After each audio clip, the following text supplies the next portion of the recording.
यह वीडियो देख रहे सभी लोगों को मेरा प्रणाम।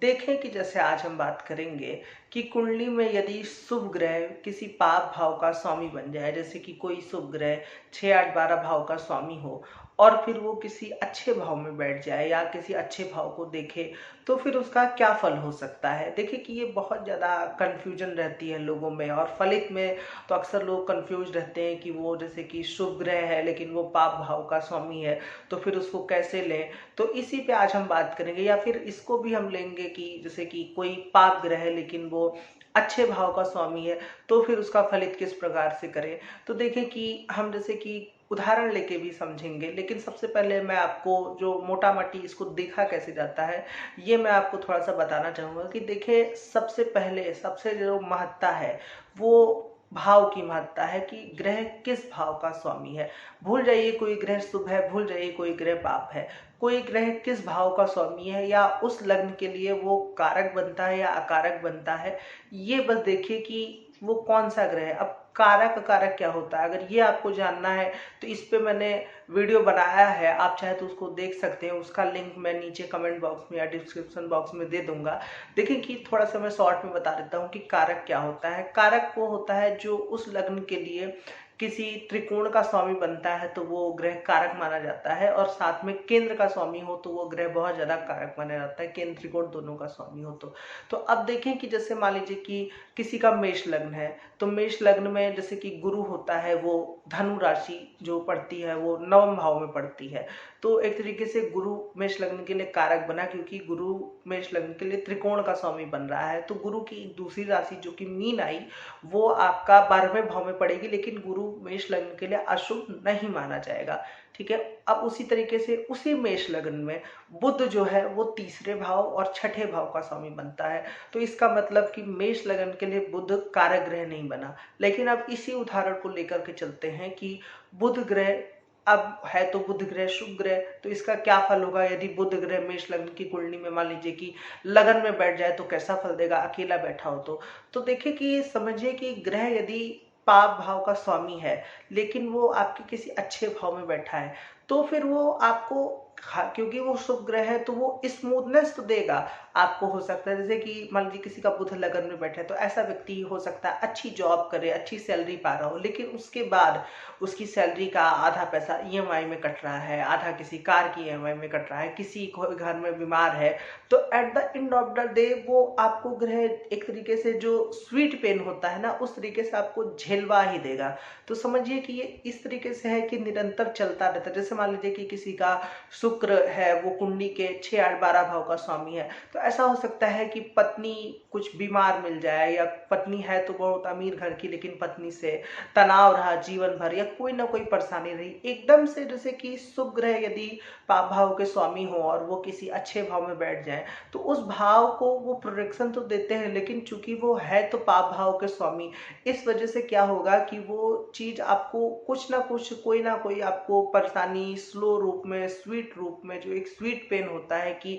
निरंतर चलती रहती है, तो इस तरीके का पेन होता है और आपको वो झेलना पड़ता है। जैसे मान लीजिए कि किसी का है, किसी का मान लीजिए किसी का वृश्चिक लग्न है। अब वृश्चिक लग्न में शुक्र दूसरे भाव का स्वामी शुक्र 7वें भाव का स्वामी बनता है, लेकिन शुक्र 12वें भाव का भी स्वामी बनता है। तो इस वजह से क्या होगा कि आपका हो सकता है विवाह अच्छा हुआ और सब कुछ है, लेकिन विवाह के बाद क्योंकि शुक्र 12वें भाव का स्वामी है, मान लीजिए कि वो लगन में शुक्र बैठा है, तो हो सकता है कि विवाह के बाद आपके मतलब खर्चे ही मैनेज ना हो। आप कमा रहे हैं लेकिन आपका सारा खर्च निकल जा रहा है, या आपका पास पैसा बच नहीं रहा है, कहीं ना कहीं किसी न किसी वजह से आपका पैसा खर्च हो जा रहा है, या कई और जैसे कि कुंडली में कई अन्य स्थितियां आती हैं, वो आपको 9 मास 10 मास आदि से पता चलेगी कि लोगों की भी भिन्न भिन्न स्थितियां। कई बार ये हो सकता है कि जैसे आपने मैरिज की है, शुक्र यदि जैसे पाप भाव का स्वामी हो, तो हम बात कर रहे हैं कि आपने शादी की है लेकिन उसके बाद आपका उनसे उतना नहीं बन पाया, लेकिन फिर आपका ना तो तलाक हुआ ना कुछ हुआ, और जीवन भर आपको उस बोझ को एक तरीके से उठाना पड़ा।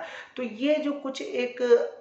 तरह की समस्याएं होती हैं जिसका व्यक्ति जीवन भर सामना करता रहता है। या जैसे कि मान लीजिए कि कोई व्यक्ति जॉब कर रहा है या फिर कोई व्यक्ति किसी खुद का उसका कोई बिजनेस है, लेकिन वो है जैसे मान लीजिए बाकायदा बुध की वजह से आपको बाकायदा व्यापार मिला, या गुरु की वजह से आपको, जैसे मान लीजिए कि गुरु किसी शुभ भाव का स्वामी है तो फिर उस वजह से गुरु आपको बहुत धन दौलत देगा, लेकिन उसी में आपको फंसाया रहेगा, उलझाया रहेगा। आपको किसी अपने से नीचे स्तर के व्यक्ति की जिंदगी देख करके लगेगा कि इसकी जिंदगी कितनी अच्छी है। वही अगर इसका विपरीत करते हैं, मान लीजिए कि अगर इसका विपरीत करें तो विपरीत ये है कि सबसे बुरी स्थिति तो तब होती है जब कोई ग्रह पापी ग्रह हो और वो 6 8 12 का स्वामी हो और वो किसी शुभ भाव में बैठे, तो वो सबसे बुरी स्थिति होती है। मतलब कि जैसे कि आपके साथ, जैसे मान लीजिए कि किसी का मंगल है वो पाप भाव का स्वामी बनता है, अष्टमेश बनता है, कन्या लग्न है, कन्या लग्न में मंगल अष्टमेश बनता है, तो ऐसे में अब क्या होगा कि अगर मंगल अष्टमेश बनेगा, लगन में बैठ जाएगा, तो ऐसे व्यक्ति के साथ कुछ एक्सीडेंट, कुछ चोट फोड़, उसको उस पर किसी ने हमला कर दिया, किसी ने कोई मार दिया, ये वाली चीजें आ सकती कि एकदम से जो परेशानियां एकदम खुल के सामने आती हैं व्यक्ति की जिंदगी में, कि व्यक्ति एकदम से फंसा हुआ महसूस करता है। ये तो एक स्थिति हो गई। लेकिन दूसरी स्थिति क्या है, मान लीजिए यही मंगल है, वो किसी लग्न में कारक होकर के है, लेकिन वो मंगल है तो पाप ग्रह, अब लगन में बैठ जाए, शुभ भाव में बैठ गया, लेकिन ये मंगल उस कुंडली के लिए कारक है, तो इसमें क्या होगा कि इसमें ये होगा कि व्यक्ति की जिंदगी थोड़ा सा एडवेंचरफुल रहेगी। मतलब ये कि जैसे कि व्यक्ति काम करेगा, उसके काम में थोड़ी बहुत परेशानियां आएगी, लेकिन at the end of the day, जैसे मान लीजिए आप एक रेस दौड़ रहे हैं, एक रेस दौड़ रहे हैं, इसको आप इस उदाहरण से एकदम अच्छे से समझ सकते हैं कि मान लीजिए आप एक रेस दौड़ रहे हैं, उसमें बहुत सारे हर्डल्स आए, परेशानी आई, लेकिन अंततः क्या हुआ कि आपने उस रेस को जीत ली, आप उसमें फर्स्ट है। तो ये हुआ कि अगर पाप ग्रह है वो अगर कुंडली के अच्छे भाव का स्वामी बनता है और वो अच्छे भाव में बैठ जाए तब। लेकिन वहीं दूसरी ओर यदि शुभ ग्रह है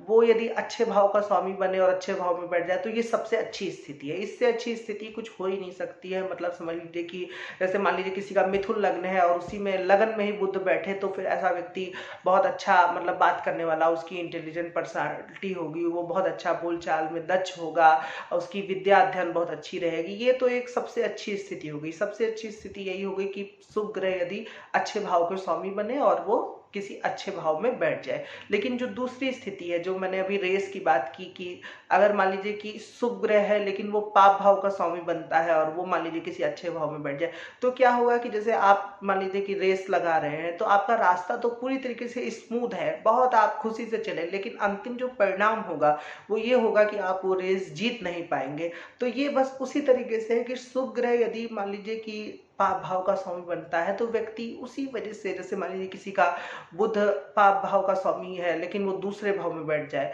तो फिर क्या होता है कि व्यक्ति अपने बोलने की वजह से अपना खुद का मजाक उड़वा लेता है, या खुद मतलब उसका बोलचाल ही ऐसा होता है कि लोग उस पर हंसते हैं। तो ये कुछ चीजें होती हैं जो शुभ ग्रह की वजह से परेशानियां आती हैं। वही पाप ग्रह यदि अशुभ भाव के स्वामी हो तो फिर परेशानियां बहुत ज्यादा, मतलब बहुत भयंकर भयंकर बुरी परेशानियां आती है व्यक्ति को। दरिद्रता, जैसे शनि किसी का कारक ना हो, मतलब अच्छे भाव का स्वामी ना हो, फिर लगन में बैठ जाए या चतुर्थ में बैठ जाए, तो फिर ये होगा कि व्यक्ति का काम धंधा ना चलना, या कुछ बहुत ज्यादा जीवन में गरीबी दरिद्रता को देखना। तो इस चीज को आप समझिए। इसको मैं फिर से एक बार क्लासिफाई कर दे रहा हूं। जैसे इसमें 3 स्थितियां बनती हैं। पहली स्थिति होगी कि ग्रह यदि शुभ भाव का स्वामी है